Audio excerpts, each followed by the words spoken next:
Talk, as your president said, about women's health, hormonal balance, and personal autonomy. Why? Because finally, after a lot of work, we could publish last year in Frontiers in Medicine this paper. It was difficult to publish, but I did with my team. Ignacio Segarra is a pharmacologist of my team, and of course then me, and then Maria Victoria Roque is an anthropologist. So why we wrote this paper? Since 2020, I am the director of a university master in affective sexual education in the Catholic University San Antonio Murcia, online master. This master, Yolanda, your president, is one of the teachers. And then we were trying to do a subject about the adverse effects of hormonal contraception. And then I asked one of my colleagues, Ignacio Segarra, because he's a pharmacologist. I said, okay, can you study and prepare this subject? I said, okay, I need a couple of months to study this. Okay, you have a couple of months. And then after a couple of months, I said, Ignacio, now do you know enough to do that? And he said, my God, women have been cheated. It is impossible. I said, what do you mean? I mean, nobody knows about this. I said, okay, you're a pharmacologist. Did you know about this? No, then what happened with the women? It's impossible. They know what you have discovered. So, all this work has been possible because of Professor Udeblatt. I had the privilege of working with him for years. In some way, he was my mentor, and I really am very happy to have been able to be. Okay, this is the paper. You can download. So, if it's very easy to download and read why I'm here, because I just want to make focus in the main points. And I want you to make a summary before you can go into the paper, because it's 288 references. So can be a lot of work just to read it perhaps. Then I would like just to focus in the main things, and then perhaps when you go into the paper it will be easier for you. I'm going to do just a summary of the main points of the paper. First, ovulation as a sign of health. 2, adverse effect of the hormonal contraception, especially focusing the ovarian and cervical ribs aging, mental health, cardiovascular risk, and cancer. So if we start from the beginning, and the beginning is the ovulation, as Dr. Calleja said, we can understand that persistent irregularities in the cycle may lead or imply disruption in hormonal balance. As you see here, this is a study of Dr. Pilar Vigil. It's called Ovulation, a Sign of Health. You can see here that if you go,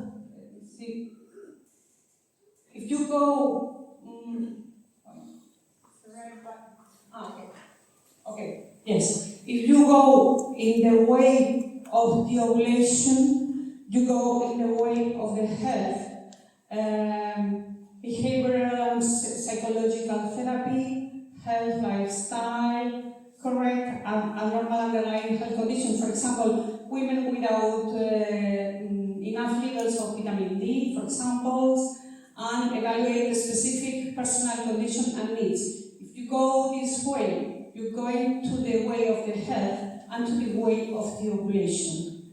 In the other hand, you can, of course, there is a natural annulation conditions, pregnancy, breastfeeding, menopause, but there are some other reasons that you go in the way of the annulation, like genetic, stress, endocrine abnormalities, nutrition imbalance, for example, anorexia, and so on, drugs, chronic and autoimmune disease, and of course tumors.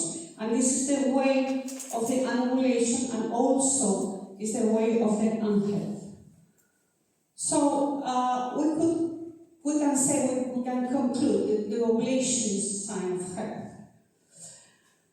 But of course, I'm going to put again something you all know, understanding hormonal regulation. Here you have the hormonal cycle again. So this hormonal cycle is perfectly synchronized to ensure successful procreation. It prepares the endometrium to receive, as we have seen, the fertilized ovum, and carry a healthy pregnancy and delivery. This is, of course, the menstrual cycle, as you all know very well. So, what happened to this healthy woman, and this healthy cycle when I give hormonal contraception? It's an interference with the ovarian cycle, but what is happening? What is happening? What we have studied are the adverse effects. So, what does hormonal contraception do in the body? Here we have an adolescent girl. She's at school. She's 14 years old. And 2 months ago, she went to the gynecologist with her mom. And the mom told the doctor, look, she's irregular. She would like to be regular. What can we do? 14 years old. And the doctor said, most doctors over the world, would say, they can go under the pill. Because in this way, she will be regular. And the doctor should have said, of course, she's regular because she's 14. When she becomes 20, she will be regular because the system will be mature. But instead of that, the doctor said, oh, no problem. She can go under the pill, no problem. So this is what is happening. But this girl is sad. Since she's under the pill, she's not sleeping well, she's sad, she's bad humor. What is happening with her? So you know the story of the pill, you know the story of Pincus in the 50s, you know that all the story came from the veterinary.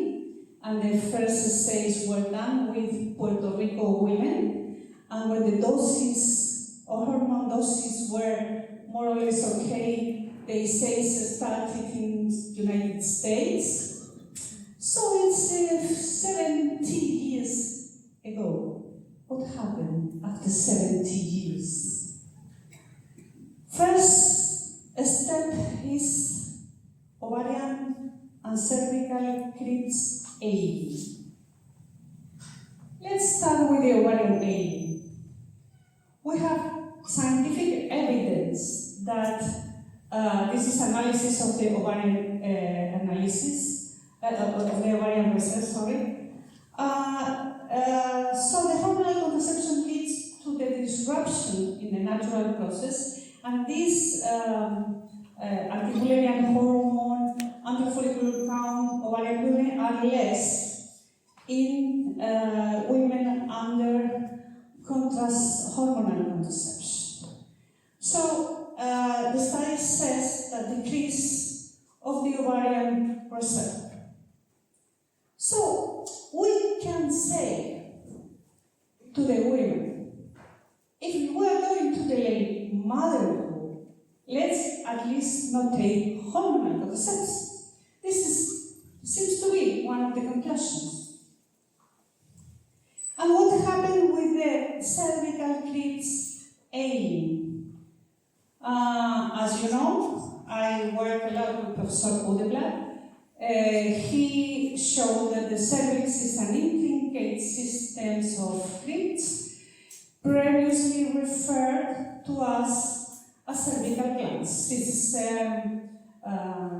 skin of the cervix, of course, in ovulation time. And I'm going to show you one of the studies of Udeblatt.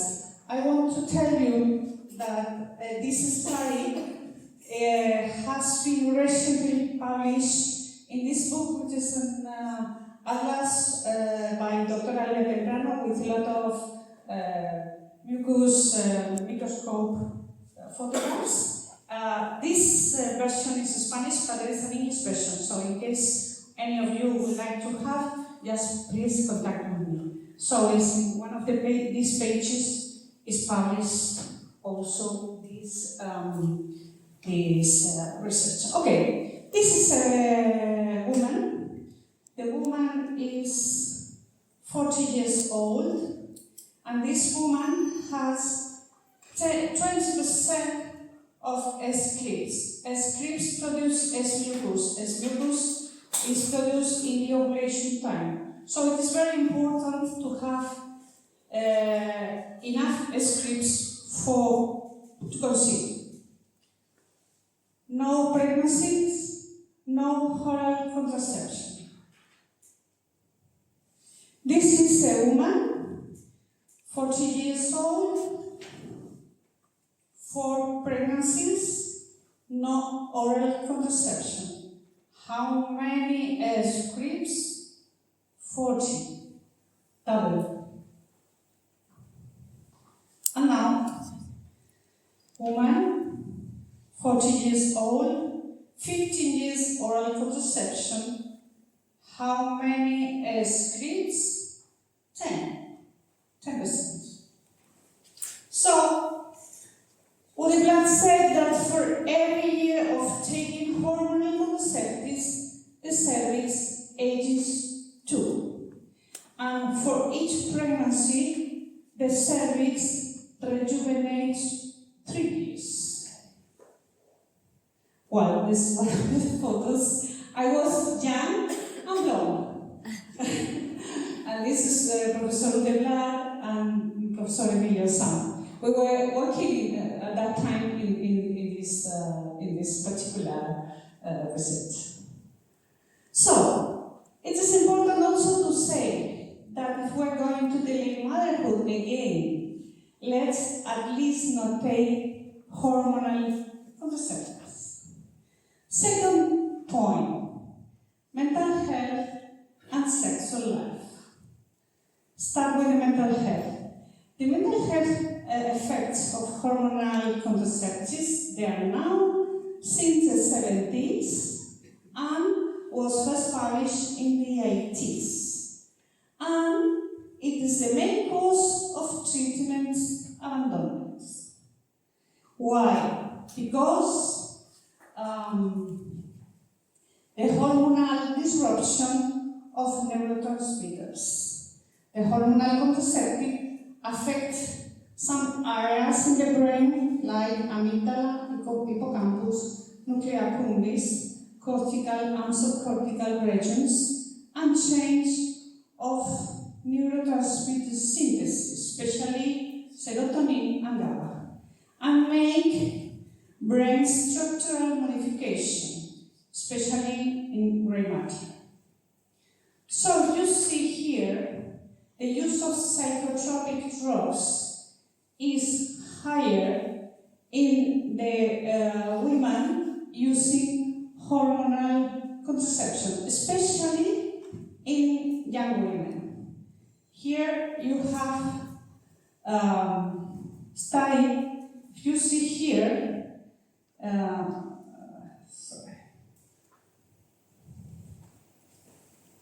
here. Girls 12 until 18, the effect of hormonal contraceptives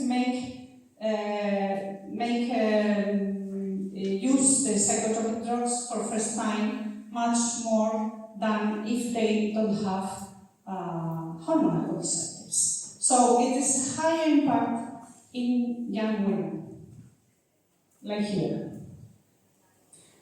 Depression is the same. From the first use of the hormonal contraceptives until about 6 months, there is a higher use of depressions. So this depression starts very early when you go under the treatment, and decreases probably due to medical interventions. This is about the suicide risk. Higher suicide risk and suicide attempt is also associated with a hormonal contraception, especially at the beginning. Here, if you compare with someone who has never been under hormonal contraception and girls going under hormonal contraception. And not all hormonal contraceptives are equal. Some are worse.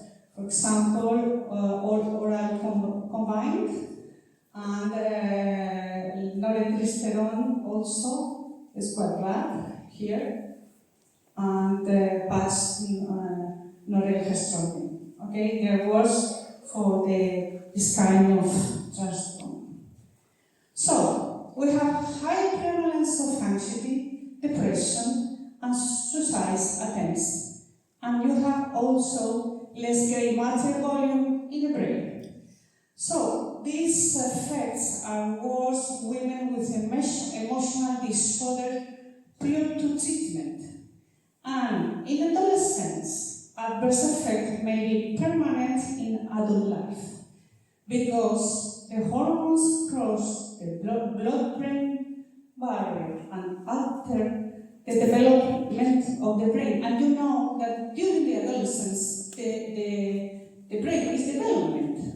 From 12 until 18 years, there is a lot of work in adolescent brain. So you are in some way interrupting this kind of work. So we go back to our girl. Then one day, someone came to the school, and this is one of my experiences, and speak about this. And this girl was very angry and said, "Why nobody told me about this? Since I am under the pill, I'm always sad, I'm always tired, I can't sleep well, I have bad thoughts about my life. What is? They should have told me. They should have told me." Okay, and what happened with the sexual life? Now we know, because there is scientific evidence, that the decreased libido due to the increase of HCG. There is a liver hormone called sex hormone binding globulin, which binds to testosterone and then decreases its blood levels. As you know, testosterone is responsible for sexual desire. Sometimes when I talk to couples, I say, "Please, men, how many of you want women without sexual desire?" No men want women without sexual desire. So, this is another interesting idea, also especially for women. What happened with the cardiovascular risk? This is well known since many time ago. The hormonal contraception increases incidence on thrombosis, stroke, heart attack, hypertension, and thromboembolism. Of course, this risk is higher in women with obesity and women who smoke. For example, this interesting paper that showed that women after menopause, they have more hypertension risk if they were under the pill when they were fertile. But at that moment, they are not, but they have. And with the tomombolism, the risk is higher with the hormonal contraception. And women with migraine, they make the increase of ischemic stroke. And cancer. What happened with cancer? Hormonal contraception, worse hormone-sensitive tumors, higher incidence of breast, pancreatic, cervical, central nervous system, and thyroid cancer. Of course, the counter-argument of many people is many things cause cancer. Okay, yes, but you cannot add more things to the other things. This is the breast cancer relative to hormonal contraception, they compare. So in this case, most of the hormonal contraceptives have this relation. Cervical cancer, there's also relation, but many colleagues say that also the human papillomavirus is cause of cervical cancer, so it's not, there is a lot of factors with this kind of cancer. And what happened with endometrial cancer? It is associated with a uterine device that releases levonorgestrel, but there is much controversy because some studies say that hormonal contraception can protect from endometrial cancer. But the thing is, I asked some colleagues, do you really believe this?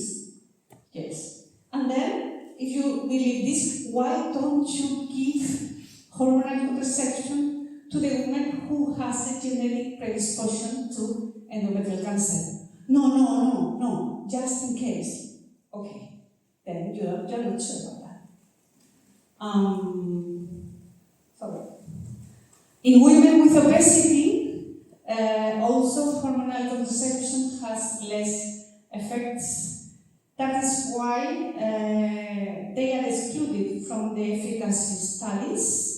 Hormones bind to the adipose tissue for which they have an affinity, and this explains the release of hormones for several months after stopping the pill. You stop the pill and you still have a lot of hormone contraception in your analysis. And what is happening? They were in the adipose tissue, and they had been later coming out of this.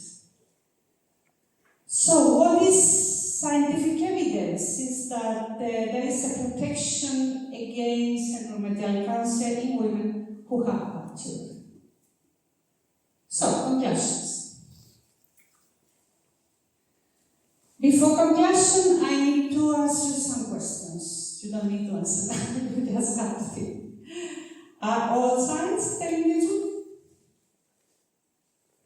Do hormonal contraception really improve women's health? Who is interested in hormonal contraception being used and why? It is worth to use hormonal contraception. Now I want to tell you something which I think is important this morning for all of you that are here. Your work is very important. Sometimes when you go back to your countries, you will feel sometimes you are very alone. Because you say, my God, I am alone in the middle of the desert. But when you think that, I want you to think how many women are more healthy because of you, and how many families are happy because of you. Please think of that. So, the conclusion is lack of transparency in patient information, informed and free decisions are not made. Disregard women's autonomy to make decisions, hinders the ability to have a healthy and fulfilling sexuality. It is urgent to protect women's health, their physical and mental integrity is compromised, and phishing patient distrust increase, and it's important to understand human sexuality from an anthropological point of view. This means physical point of view, psychoaffective point of view, and spiritual point of view. So, this is again a photo. 1996, I was also young, working with Professor Odeblad in a congress long time ago. And this is in Tenerife, Professor Odeblad and his wife. I was pregnant here in this photo. And this is in La Coruña with a group of people. I want to show you all this because without all this previous work, our work today would have been impossible. So I want to finish with some words of Professor Odeblad. We were together in Sweden several times working, and he said, we would like to emphasize that the cervix is an organ of great biological complexity and very precise functions. It is sensitive to infection and external factors such as the effects that hormonal treatments often carry out without adequate medical control produce. The maintenance of reproductive health in the female should also consider these questions. Women have a right of a healthy cervix as part of their reproductive health, and our investigation pretends, as far as possible, to help them to achieve it. And this is the last photo I have with he sent me. Thank you.